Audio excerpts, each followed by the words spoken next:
Fala galera, tudo bem? Hoje nós vamos estudar, a população brasileira, tá? Então, né, como vocês sabem, né, esse canal aqui é o canal do Titio Geográfico, né?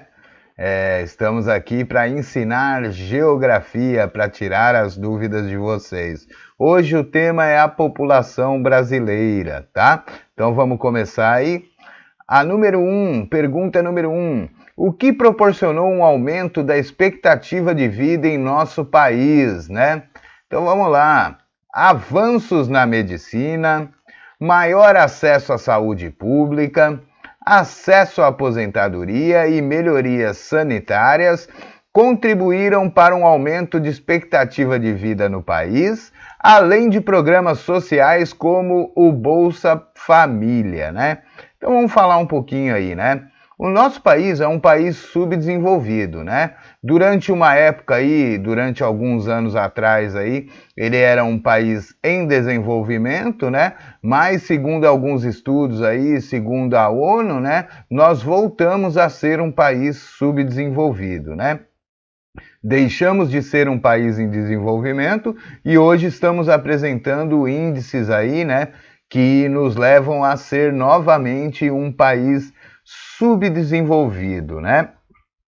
Quando a gente fala país em desenvolvimento, é país que está se aproximando, né, do que nós consideramos um país desenvolvido, né? Um país com altos índices de IDH, de PIB per capita, que quer dizer Produto Interno Bruto por cabeça, ou seja, o que recebe cada pessoa, né, o que cada pessoa tem, o que cada pessoa produz economicamente, tá? Então, isso foi deixado aí, infelizmente, nós não nos encontramos mais como um país em desenvolvimento, né? Voltamos aí a ser um país subdesenvolvido, apesar de sermos aí a 7ª economia ou 8ª economia do mundo, né? Termos um PIB aí muito grande, porém o PIB, né, lembrando a vocês aí é o Produto Interno Bruto, mas lembrando também que o Produto Interno Bruto, por mais que seja grande, o nosso Produto Interno Bruto ele é muito mal distribuído, né?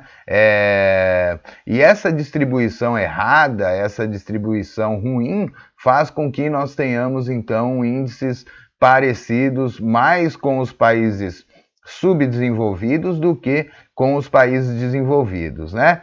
Então, o que proporcionou esse aumento da expectativa de vida em nosso país? Avanços na medicina, né? Nos últimos 30 anos aí, nós temos aí avanços históricos na medicina, né? Por exemplo, com vacinas, né?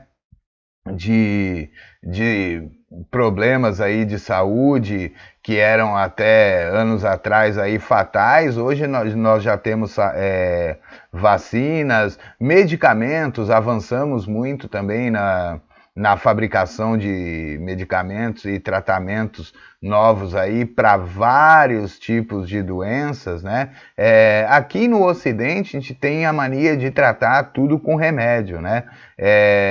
A medicina oriental, como a medicina japonesa, a medicina chinesa, né? Eles trabalham com a prevenção da doença, né? Então eles trabalham com o que nós chamamos de medicina preventiva, né? São hábitos que vão levar as pessoas a ter uma saúde melhor ao longo de suas vidas, né? Que vão evitar que essas pessoas adoeçam de forma mais repentina ou ou mais cedo, né? Por quê? A medicina preventiva, ela evita os gastos, né, com a medicina efetiva, né, com aquela medicina que vai lá para curar a doença. A medicina preventiva, ela tem como objetivo prever, né, por isso que é preventiva, prever que essa pessoa, né, antecipar, né, que essa pessoa fique doente. Então, praticando exercícios físicos, bons hábitos, medicinas naturais, né, tudo isso aí levam a fortificar aí o sistema imunológico da pessoa e fazer com que ela adoeça menos, né, ou adoeça mais tarde, né, quando ela chegar lá na sua idade já idosa, tá bom? maior acesso à saúde pública, né? De uns anos para cá também, cada vez o brasileiro tem mais acesso à saúde pública, né? Por isso que o professor colocou aqui, ó, o cartãozinho do SUS, né? Que é o nosso Sistema Único de Saúde, né? O nosso sistema de saúde pública é o maior sistema de saúde pública do mundo, né? Então, assim, antigamente as pessoas não tinham, que nem nós temos hoje, postinho no bairro, né? Hospitais públicos grandes, né? De larga escala, de largo atendimento e outros programas aí que beneficiaram também a saúde, né?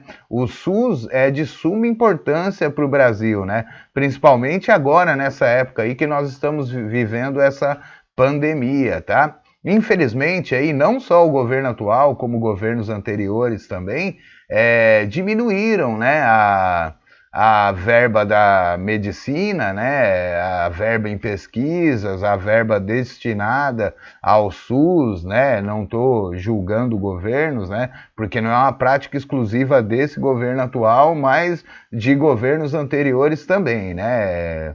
É uma prática comum no sistema, né? Quando está precisando de dinheiro para manter economia e essas outras coisas, né?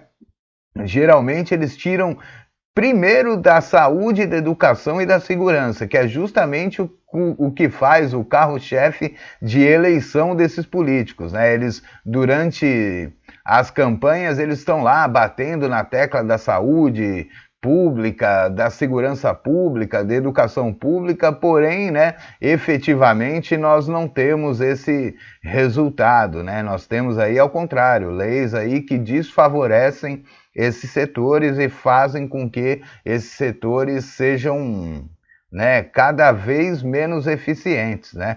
Nós temos aí essa crise aí para comprovar da saúde perdendo anos e anos aí de investimento, né? Perdendo muito dinheiro em investimento, e hoje nós estamos aí cuidando para não colapsar. Os esforços do governo agora têm sido enormes, né? Um investimento talvez que nunca tenha sido feito antes, né? Infelizmente esperou ter uma pandemia dessa aí para valorizar aí tanto, né, o investimento em ciência, em medicina, né, e principalmente aí no nosso Sistema Único de Saúde aí, que é o SUS, que vem aí segurando a barra aí da nossa pandemia, tá? Acesso à aposentadoria, né?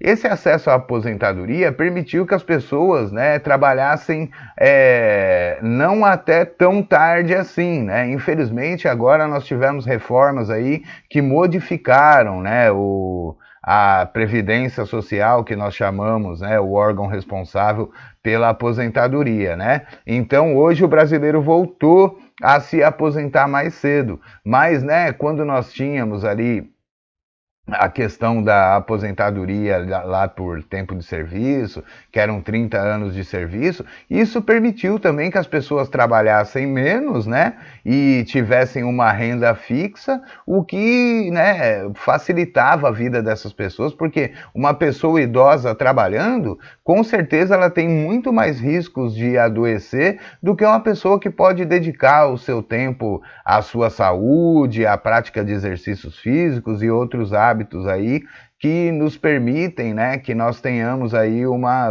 vida mais saudável, tá? E melhorias sanitárias também. Ao longo do tempo nós tivemos muitas melhorias sanitárias. Lógico que o Brasil ainda é um dos países que tem os piores índices sanitários no mundo, né? Mas quando a gente fala sanitário, a gente está falando de tratamento de água, rede de esgoto, né? Coisas que favorecem também aí a saúde da população, que evitam aí a proliferação de diversas doenças, tá? Então esses três fatores aí contribuíram para que se aumentasse a expectativa de vida do brasileiro, tá?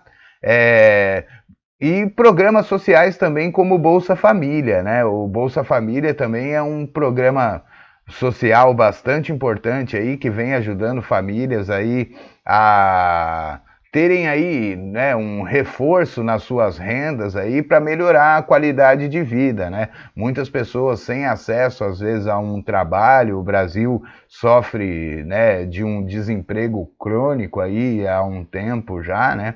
Então o Bolsa Família vem ajudando essas pessoas, não que ele seja a solução, né? Na verdade, o bom mesmo era que ele nem fosse necessário, né? Mas, infelizmente, na nossa sociedade, aí, com os quadros atuais de economia, então, eles, né, infelizmente, é digamos aí, um mal necessário, né? Porque a pessoa não pode trabalhar, então ela vai ter um reforcinho aí nessa renda, inclusive agora, né?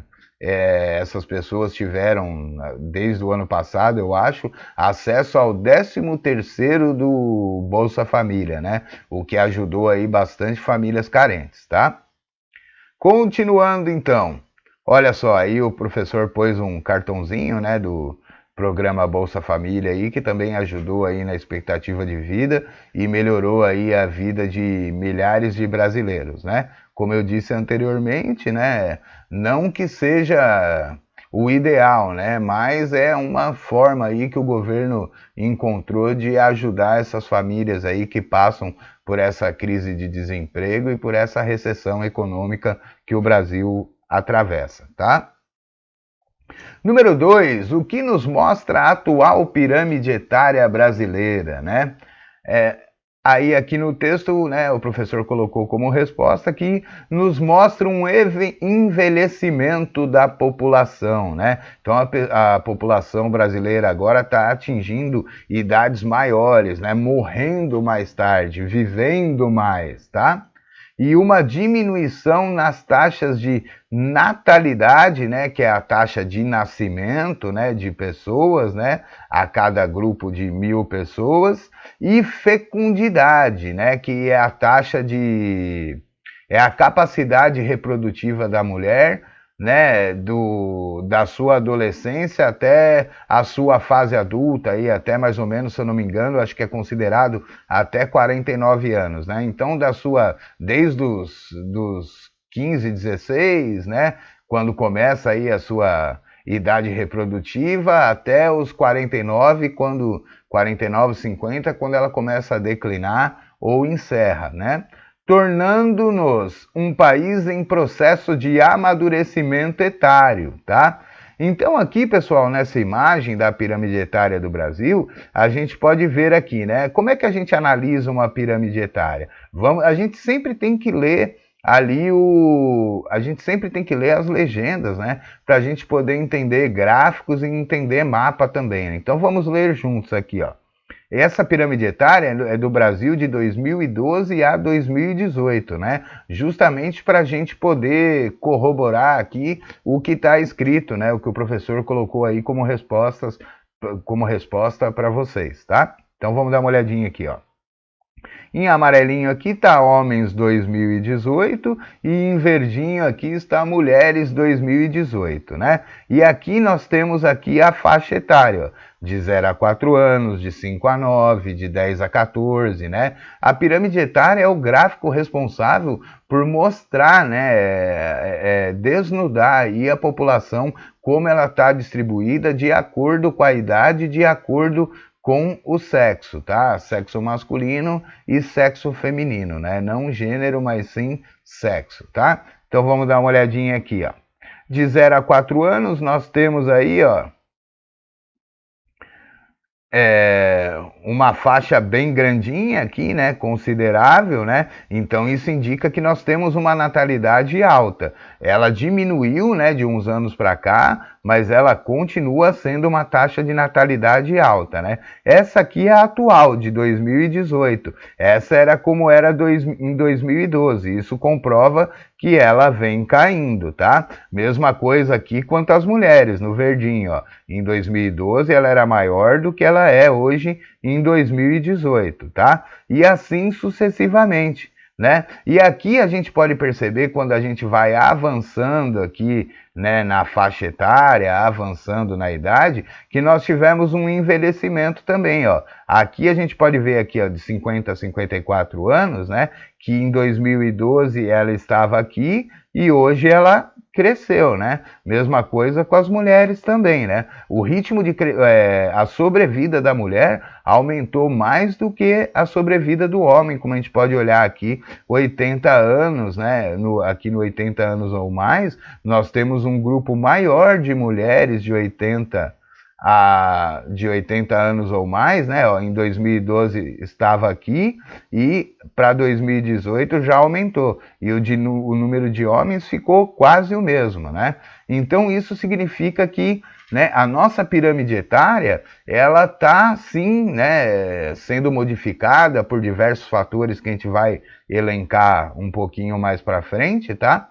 Então ela está se desenvolvendo, ela está aumentando, né? Está acontecendo um envelhecimento ou um amadurecimento da nossa população. Isso, né, economicamente e levando os fatores de saúde, né, e de IDH, isso é bastante louvável, né? Isso é bem observado, né, por esses campos. Porém, né, nós temos a questão da aposentadoria, né? Quanto mais pessoas que atingem uma idade maior, maior vai ser o gasto do governo com a aposentadoria, né? Mas isso aí são coisas que nós veremos para frente, tá? Então, ó, nos mostra um envelhecimento da população e uma diminuição, né, como a gente viu aqui, ó, né? Olha o número aqui, pessoal, até, ó, de 15 a 19 anos, de 10 a 14 anos, de 5 a 9 anos, 0 a 4 anos, né?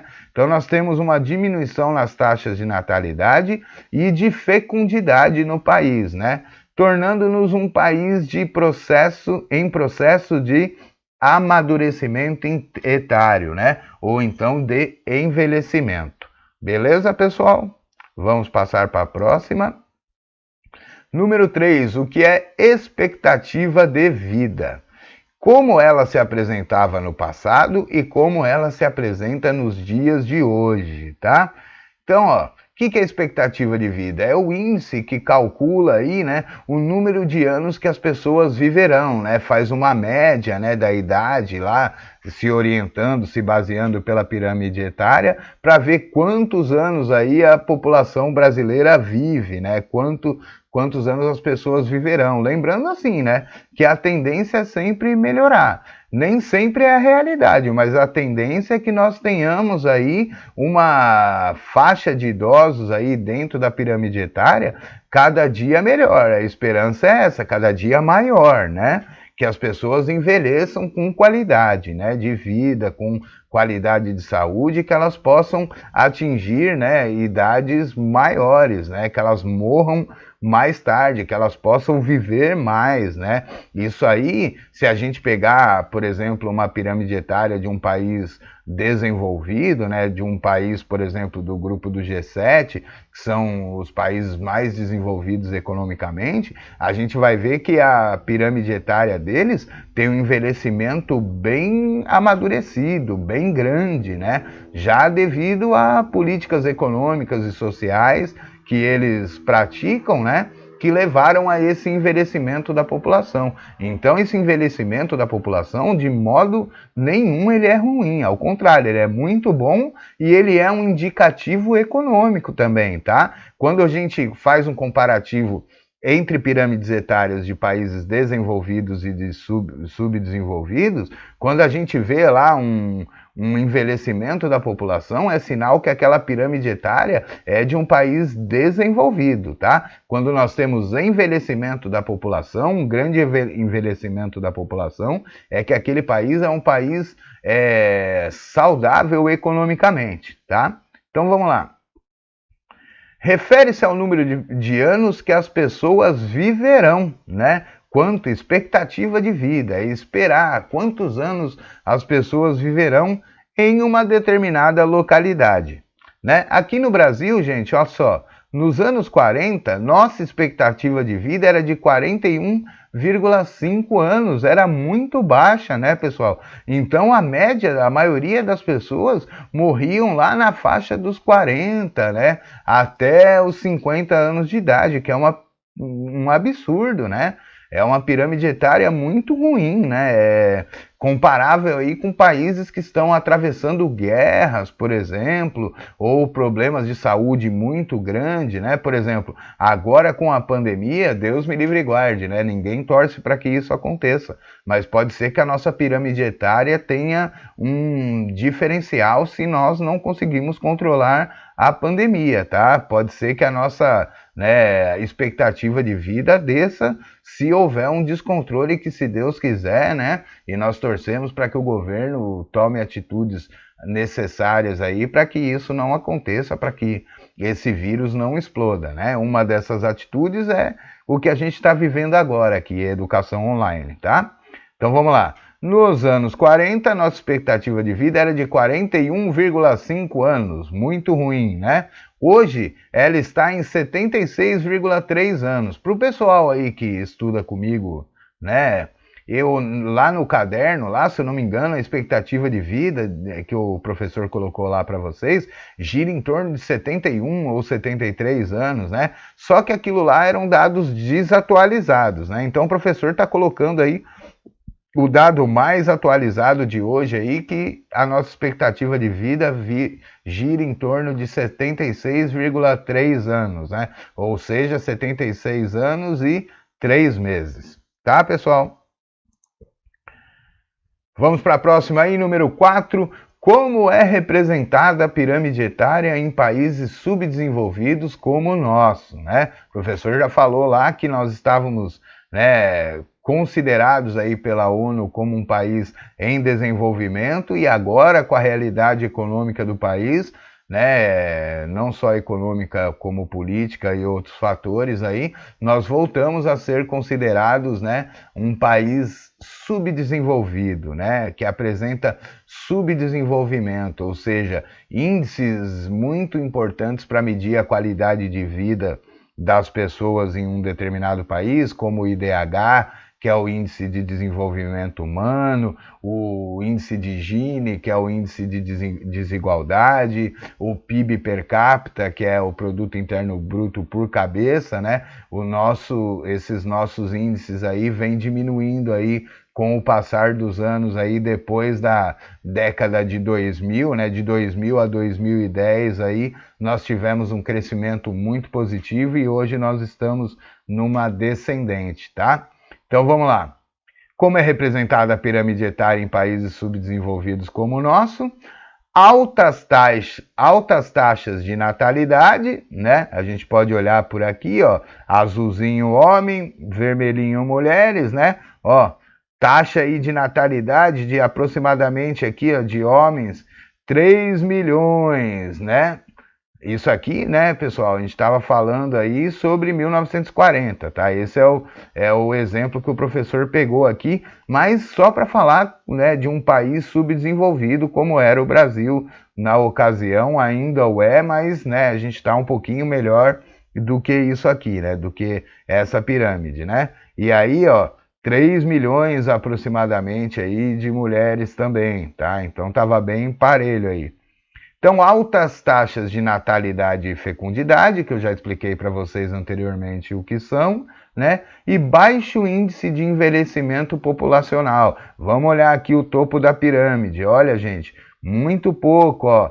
Aqui, ó, a queda é drástica aqui, ó, dos 45 a 49 para cima, tá? A queda, ó, você vê que a pirâmide lá, ela afila, né? Ela diminui muito, né? Então, era aqui falando que isso aí nos mostra, né, que o envelhecimento no Brasil quase que não existia. As pessoas, a maioria das pessoas morria muito cedo, né, por causa de diversos fatores aí que a gente já conversou também.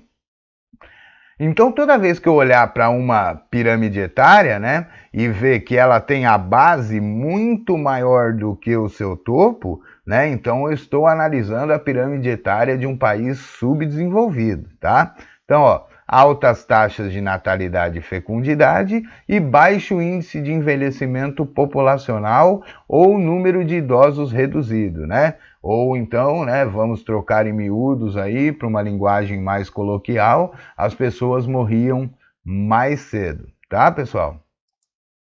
Então, gente, a gente fica por aqui. Um abraço para vocês aí, fiquem com Deus, se cuidem, né? Então, até a próxima aula.